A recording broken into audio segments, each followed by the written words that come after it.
Meron din kasi akong kakilala sa PCSO eh. Nakakapagkwento rin siya. Sabi niya, we hire reactors. 100 or 200 or so reactors. Ang trabaho po nila ay magbigay ng positive reaction sa mga posts ninyo. Any of those vloggers or reactors, as you may put it, those are organic, real people commenting on our posts, commenting the activities, the programs of the President, and they are by no means employed by us. Taliwas po ang aking impormasyon na natanggap. Ito po ay binabayaran itong mga reactors natin ng 7,000 a month. Kung sa tingin niyo po, Mr. Secretary, ito po ay organic, bakit po natin sila kailangan bayaran?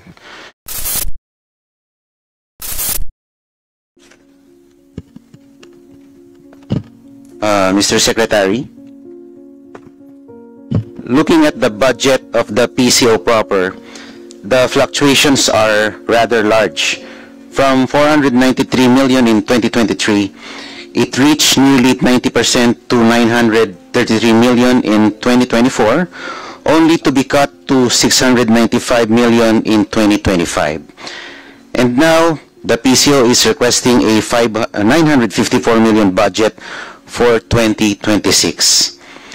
This rather yo-yo or fluctuating budgeting makes it impossible to track long-term strategies. Could you kindly explain to us what new urgent mandate justified the nearly doubling of your budget in a single year? Thank you, Your Honor, Madam Chair, and thank you for this opportunity to explain what you have described, Your Honor, as the yo-yo budget. I was informed that the budget in 2024 was significantly reduced because of the low utilization rate in 2024. Unfortunately, the budget went down after that. But based on the 2025 budget, what we are proposing right now for 2026 is really more aligned to the 2024 level and consistent with the programs that we have initiated in 2024. Plus, not to mention the fact that we are looking at a very important year for this administration next year. We are about to host the ASEAN next year, and this will require a lot of communications support from our agency and our attached agencies, and just restoring it to about the level of 2024 will enable us to cope with the responsibilities and the tasks ahead of us in 2026. Just a follow-up question. The bulk of the increase was in PCO's maintenance and other operating expenses, which grew to 689 million. Meanwhile, PCO's 2026 performance targets for 2026, such as disseminating 3,350 new news releases, are identical to PCO's 2024 targets, despite requesting an even higher operations budget. How can PCO justify a higher budget when PCO's own targets remain stagnant? Is the PCO simply asking for more money to do the same amount of work?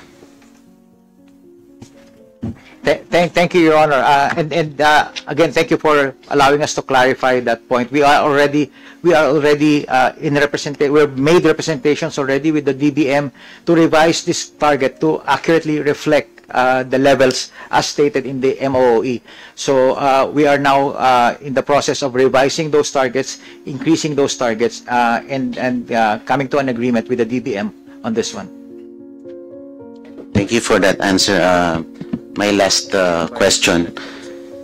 Nakalagay po sa mandato ng PCO na ang Presidential Communications Office ang magsisilbing primary communications arm ng gobyerno. At isa sa mga pangunahing trabaho ninyo ay ilathala ang mga magagandang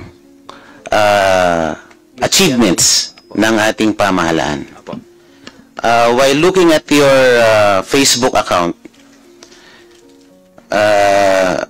wala akong masyadong makita na notable achievements sa PCO Facebook page. Ang nakikita ko lang recently, yung mga inspection ng ating Pangulo sa mga faulty flood control projects. I don't know if it's that an achievement in itself. Nakita ko rin yung libreng sakay program. I think that's quite an achievement. Pero wala akong makitang malakihan o noteworthy or notable flagship project ng ating sa ngayon. Wala akong makita. And meron din kasi akong kakilala sa PCSO. Hindi naman ganun kakilala pero nakakapagkwento rin siya. Sabi niya, we hire reactors. Ang trabaho ng reactors, 100 or 200 or so reactors. Ang trabaho po nila ay magbigay ng positive reaction sa mga post ninyo, magbigay ng positibong comment sa mga posts. Yun po ang trabaho. Aside from maintaining around 76 vloggers. Is that correct? Your Honor, if I may clarify, you mentioned PCSO or PCO? PCO, I'm sorry. PCO. Meron daw kayong maintain na 200 reactors and 76 or so vloggers. To that point, Your Honor, we don't maintain reactors and vloggers. We have organic supporters of the President who comments on our posts, but we don't retain any of those vloggers or reactors, as you may put it. Those are organic, real people commenting on our posts, commending the activities, the programs of the President. And they are by no means employed by us. Taliwas po ang aking impormasyon na natanggap. Ito po ay binabayaran itong mga reactors natin ng 7,000 a month para magbigay ng magandang komento at magbigay ng magandang react, siguro heart or like, para po maganda ang traction ng ating mga posts. Kung sa tingin niyo po, Mr. Secretary, ito po ay organic, bakit po natin sila kailangan bayaran?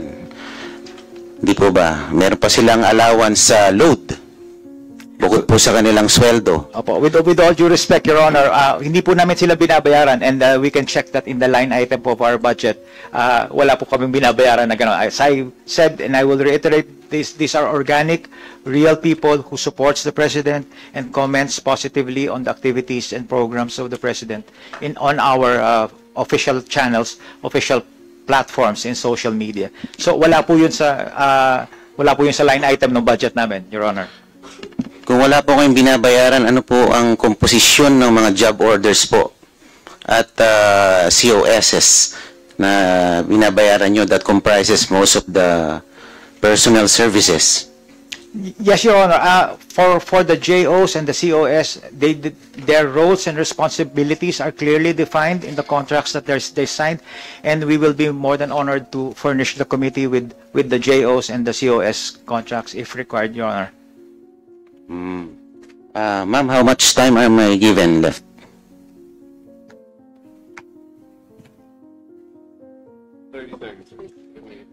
Opo. Ito na lang po, as a way forward, Madam Chairperson, Mr. Secretary, may I kindly ask for the committee to direct the PCO in submitting to the Secretariat and my office within 5 working days the following documents: traveling expenses, a list of all foreign and local trips, their purpose, duration, cost, and the personnel who traveled; professional services, the names of all consultants, their terms of reference, their fees, and their specific outputs of deliverables; advertising expenses, a list of all placements, boostings, the media outlets paid, and the cost of each campaign; and representation expenses, a detailed accounting on how the 41 million for 2024 was spent. Mr. Secretary, considering the similarity, just a manifestation, quick manifestation, other than the requirement that I gave them.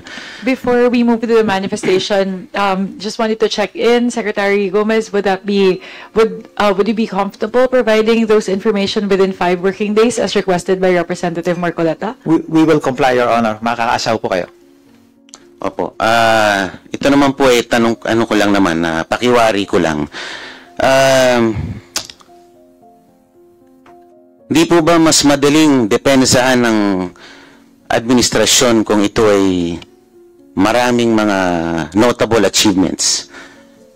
Mas madali siyang depensahan kaysa depensahan yung mga, or labanan yung mga kritiko ng gobyerno. Kasi ang nakikita ko po, parang din, siguro, napansin ko rin kasi si Yusek Claire Castro, pag siya po yung nagsasalita, lagi siyang on the defensive tone. No? Sa akin, rather than showcasing the landmark achievements of this administration, the PCO is reduced to just defending the administration from the harsh critics. Hindi po ba mas magandang kung gagawa tayo ng maganda para sa ating bansa? Tulad na sinabi nyo, Secretary Dave, mas magiging organic ang mga taong dedepensa sa ating Pangulo at sa ating pamahalaan kung gagalingan natin ang ating pagganap ng ating tungkulin sa ating gobyerno. So, sana naman po, bukas o mamaya wala akong matanggap na PCO-sponsored attack.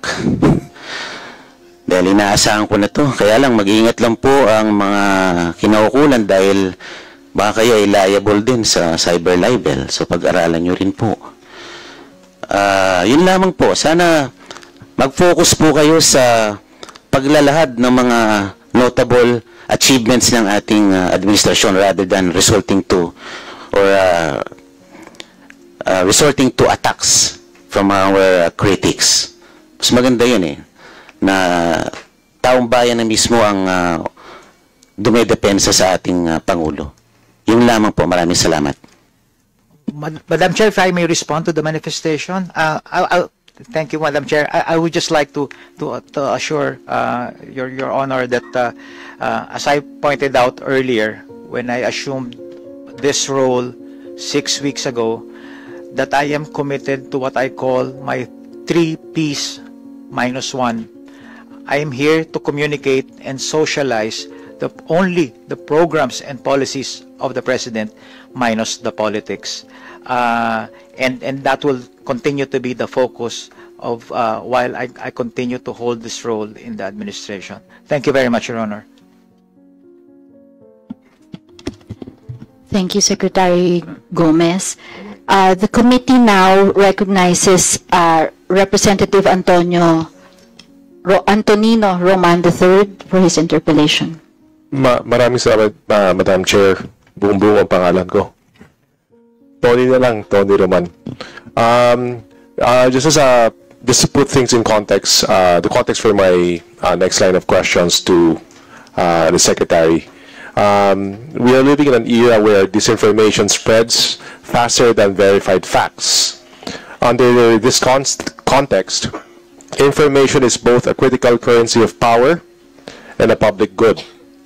The way the PCO allocates its budget will determine whether Filipinos are empowered with truth or left vulnerable to manipulation. Given this, how does your proposed budget ensure that ordinary Filipinos, our fisher folk, farmers, OFWs, and people in remote and disadvantaged areas, not just those in urban centers, gain access to timely, accurate, and relevant information that empowers them to make decisions about their lives and futures? Thank you, Your Honor. The PCO, as described earlier, is composed of several attached agencies, and a number of our attached agencies are actually present down to the countryside.